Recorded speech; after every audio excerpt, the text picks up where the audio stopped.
ಅಯೋಗ್ಯ 2 ಚಿತ್ರದ ಮುದ್ದುಲಕ್ಷ್ಮಿ ಹಾಡು ರಿಲೀಸ್ ಆಗಿದೆ. ಆದರೆ ಈಗ ಚರ್ಚೆಗೆ ಕಾರಣ ಆಗ್ತಿರೋದು ಹಾಡಲ್ಲ, ಬದಲಿಗೆ ಚಿತ್ರದ ನಾಯಕ ನೀನಾಸಂ ಸತೀಶ್ ಸಿಟ್ಟಿಗೆದ್ದು ಮಾತನಾಡಿರೋ ಮಾತುಗಳೇ ಆಗಿದೆ. ನಿರ್ಮಾಪಕರು ಸಿನಿಮಾ ಜ್ಞಾನ ಇಲ್ಲದೆ ಬಂದು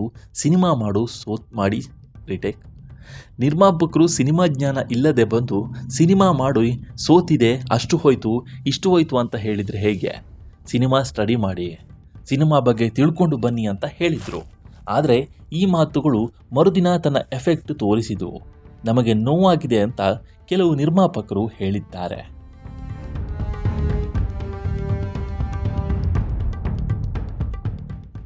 ಅದಕ್ಕೆ ನೀನಾಸಂ ಸತೀಶ್ ಒಂದು ವಿಡಿಯೋ ಮಾಡಿದರು. ಇರೋ ವಿಷಯ ಹೇಳಿ ಕ್ಷಮೆನೂ ಕೇಳಿದ್ರು. ಆದರೆ ಜೂನ್ 22ರಂದು ನಿರ್ಮಾಪಕರು ಪ್ರೆಸ್ ಮೀಟ್ ಮಾಡಿದರು. ಅಲ್ಲಿ ಏನೆಲ್ಲ ಆಯಿತು, ಸತೀಶ್ ನೀನಾಸಂ ಮತ್ತೆ ಯಾಕೆ ಕ್ಷಮೆ ಕೇಳಿದರು? ಕಂಪ್ಲೀಟ್ ರಿಪೋರ್ಟ್ ಇಲ್ಲಿದೆ ನೋಡಿ. ಸತೀಶ್ ನೀನಾಸಂ ತಾವು ಬೇರೆ ಅರ್ಥದಲ್ಲಿ ಏನೂ ಹೇಳಿಲ್ಲ, ಸಿನಿಮಾ ಜ್ಞಾನದ ಬಗ್ಗೆ ಹೇಳಿದ್ದೇನೆ. ಇದು ತಿಳಿದುಕೊಳ್ಳದೆ ಸಿನಿಮಾ ಮಾಡ್ತಾರೆ, ಸೋತು ಹೋದ್ಮೇಲೆ ಅಷ್ಟು ಹೋಗ್ತದೆ ಇಷ್ಟು ಹೋಗ್ತದೆ ಅಂತ ಹೇಳ್ತಾರೆ. ಇದರಿಂದ ನಮಗೂ ಬೇಸರ ಆಗುತ್ತೆ, ಸಿನಿಮಾ ಸೋತು ಹೋಯ್ತಲ್ಲ ಅಂತಲೇ ನೋವಾಗುತ್ತೆ. ಅದು ಬಿಟ್ಟರೆ ನಾನು ಬೇರೆ ಉದ್ದೇಶದಿಂದ ಏನು ಹೇಳಿಲ್ಲ ಅಂತ ಇಲ್ಲಿ ಸತೀಶ್ ನೀನಾಸಂ ಹೇಳಿಕೊಂಡಿದ್ದಾರೆ.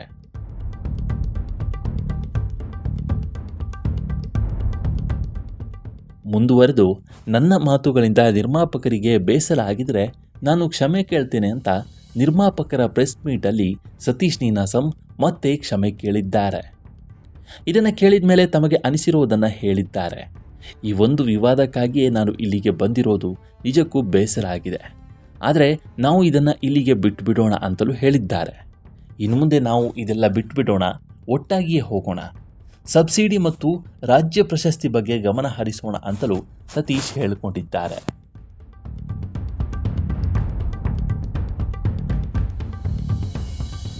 ನಾವು ಕೇವಲ ನಮ್ಮ ಬಗ್ಗೆ ಯೋಚನೆ ಮಾಡೋದಲ್ಲ, ಸಿನಿಮಾ ಜ್ಞಾನ ಇಲ್ಲದೆ ನಿರ್ಮಾಪಕರು ಬಂದರೆ ಪ್ರಶ್ನೆ ಮಾಡೋಕೆ ಆಗೋದಿಲ್ಲ.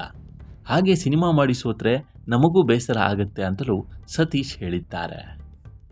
ನಾವು ನಮ್ಮ ಬಗ್ಗೆ ಮಾತ್ರ ಯೋಚಿಸೋದಲ್ಲ, ನಮ್ಮ ಮುಂದಿನ ಜನರೇಷನ್ ಕುರಿತು ಯೋಚನೆ ಮಾಡಬೇಕಿದೆ ಅಂತ ಸತೀಶ್ ಹೇಳಿದ್ದಾರೆ.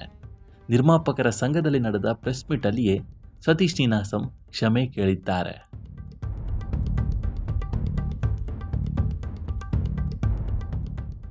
ಜೂನ್ 21ರಂದು ಕೂಡ ಇದೇ ವಿಚಾರವಾಗಿ ವಿಡಿಯೋ ಮಾಡಿ ಸತೀಶ್ ಕ್ಷಮೆಯನ್ನು ಕೂಡ ಕೇಳಿದರು.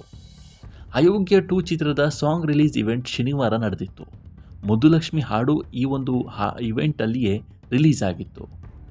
ಏನಮ್ಮಿ ಹಾಡಿನ ಥರ ಇದಿಲ್ಲ ಅನ್ನುವ ಅಭಿಪ್ರಾಯವೂ ಬಂತು. ಇನ್ನು ಕೆಲವರು ಈ ಹಾಡನ್ನು ಮೆಚ್ಚಿಕೊಂಡ್ರು.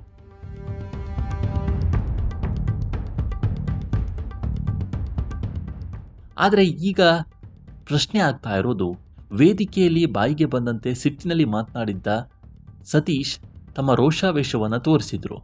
ಮರುದಿನವೇ ಕ್ಷಮೆಯನ್ನು ಕೂಡ ಕೇಳಿದರು. ಈ ರೀತಿ ಪದೇ ಪದೇ ಆಗ್ತಿರೋದು ಯಾಕೆ ಅನ್ನೋದೇ ಸದ್ಯದ ಪ್ರಶ್ನೆ. ಈ ಬಗ್ಗೆ ನಿಮ್ಮ ಅಭಿಪ್ರಾಯ ಏನು ಅನ್ನೋದನ್ನು ಕಾಮೆಂಟ್ ಮೂಲಕ ತಿಳಿಸಿ. ನಮ್ಮ ಈ ವಿಡಿಯೋ ಇಷ್ಟವಾದರೆ ಲೈಕ್ ಮಾಡಿ, ಶೇರ್ ಮಾಡಿ ಮತ್ತು ನಮ್ಮ NCIB ಚಾನಲನ್ನು ಸಬ್ಸ್ಕ್ರೈಬ್ ಮಾಡಿ.